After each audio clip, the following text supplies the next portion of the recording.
கர்த்தருடைய பரிசுநாமத்திற்கு ஸ்தோத்திரம். இன்றைய நாளுக்கான தேவ வார்த்தை ஆதியாகமம் 12ஆம் அதிகாரம் 1, 2 மற்றும் 3ஆம் வசனங்கள். கர்த்தர் ஆபிரகாமை நோக்கி, நீ உன் தேசத்தையும் உன் இனத்தையும் உன் தகப்பனுடைய வீட்டையும் விட்டு புறப்பட்டு நான் உனக்கு காண்பிக்கும் தேசத்துக்கு போ. நான் உன்னை பெரிய ஜாதியாக்கி உன்னை ஆசீர்வதித்து உன் பேரை பெருமைப்படுத்துவேன். நீ ஆசீர்வாதமாய் இருப்பாய். பூமியுள்ள வம்சங்கள் எல்லாம் உனக்குள் ஆசீர்வதிக்கப்படும் என்றார்.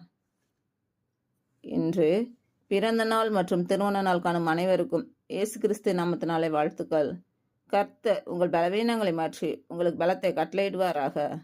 கர்த்தர் உங்களையும் உங்கள் பிள்ளைகளையும் உங்கள் பிள்ளைகளின் பிள்ளைகளையும் ஆசீர்வதிப்பாராக.